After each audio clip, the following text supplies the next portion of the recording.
Getting Results by Prayer by Emmit Fox. A great deal of confusion seems to exist in many minds concerning the precise avenue through which the divine power is to be approached and realization and harmony attained. So many schools of thought seem to be competing for the attention of the student. So busy is the printing press. So many new books and pamphlets are written. So many magazines come and go, that people have told me that they have felt quite in despair of ever discovering what it really is that they must do to be saved. Sometimes it seems as though the story of Babel were repeating itself in the metaphysical movement, and yet we all know in our hearts that the true gate is narrow and the real way straight. One well-known Eastern teacher of great spiritual power has actually published a pamphlet from which it appears that the genuine criterion of authenticity is to have no path at all. This is the reductio ad absurdum, which pulls us up short and restores the light. The truth, of course, is this, that the only solution of the problem is definitely to contact the divine power which dwells within your own soul, and having consciously done that, to bring it to bear upon the various difficulties in your life, taking them in due order, that is, attacking the most urgent first. This is the right way of working, and it is the only way that can possibly help you or your affairs in the long run. The real remedy for every one of your difficulties is, as we are told on every page of the Bible, to find and know the indwelling presence. Acquaint now thyself with him, and be at peace. In his presence is fullness of joy. Behold, I am with you always. This, then, is the task, and the only one, to find and consciously know your own indwelling Lord.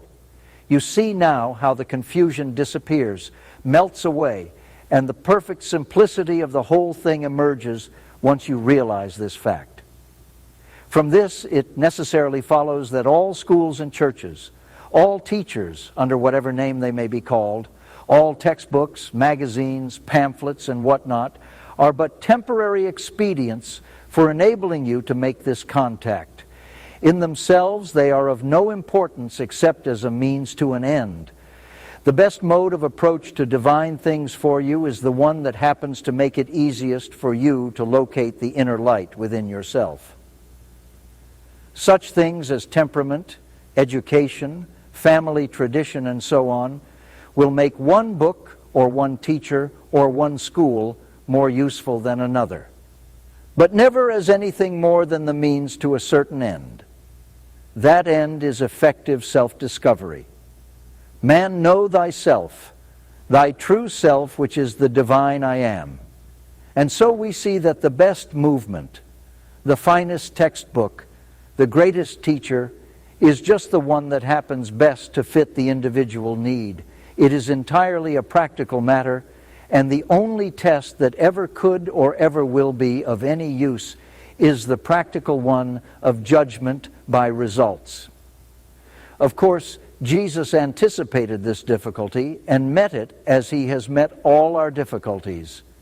He gave us the simple and perfect standard: by their fruits ye shall know them.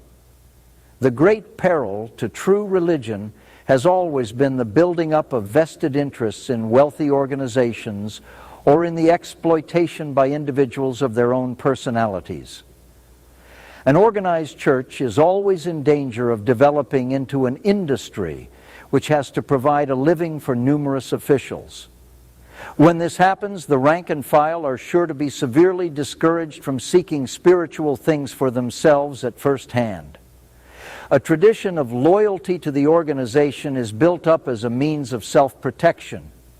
Not loyalty to truth or to your own soul, be it remarked, but to the ecclesiastical machine. Thus the means becomes an end in itself, and spiritual power then fades out. Rash promises and vague claims take the place of real verifiable demonstrations.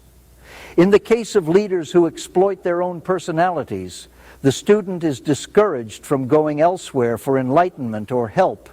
And here again, loyalty to something other than God is allowed to block the avenue of truth and therefore becomes anti-Christ.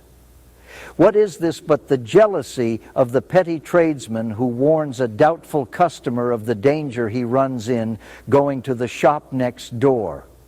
Remember that you absolutely owe no loyalty whatever to anything or anyone but your own soul and to the furtherance of its spiritual development. Your most solemn duty is to make everything secondary to that. To thine own self be true, and it must follow as the night the day. Thou canst not then be false to any man. Shakespeare. The first step that the earnest student must take is to settle on a definite method of working, selecting whichever one seems to suit him best, and then giving it a fair trial.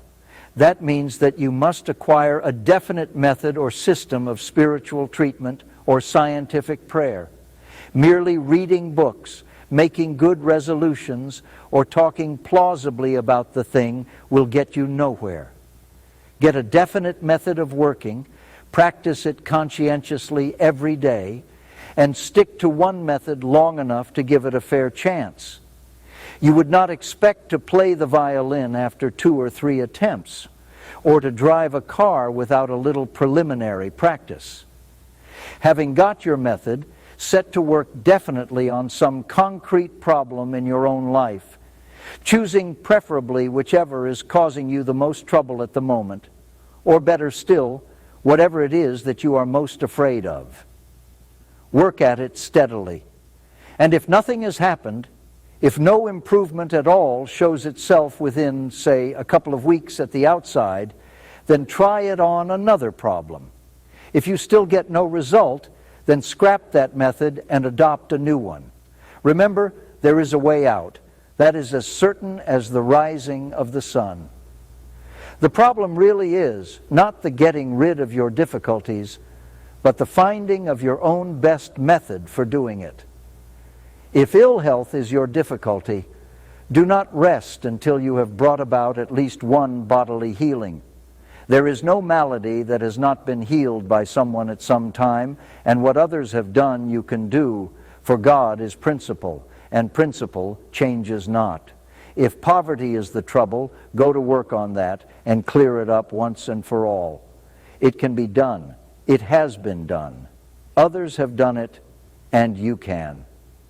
If you are unhappy, dissatisfied with your lot or your surroundings, above all with yourself, set to work on that. Refuse to take no for an answer, and insist upon the happiness and satisfaction that are yours by divine right. If your need is self-expression, artistic, literary, or otherwise, if your heart's desire is to attain to eminence in a profession or some kind of public career that too approached in the right spirit is a legitimate and worthy object, and the right method of scientific prayer will bring you the prize. Keep a record of your results, and on no account be satisfied with anything less than success. Above all things, avoid the deadly error of making excuses. There are no excuses for failing to demonstrate. When you do not demonstrate, it never by any chance means anything, except that you have not worked in the right way. Excuses are the true and veritable devil who comes to tempt you to remain outside the kingdom of heaven, while the gate stands open. Excuses, in fact, are the only enemy that you really need to fear. Find the method that suits you. Cultivate simplicity. Simplicity and spontaneity are the secret of effective prayer. Work away steadily. Keep your own counsel. And whatsoever ye shall ask in my name, that will I do. Narrated by Father Martin's cloned voice. Copyright 1959. By Harper & Row, Inc.,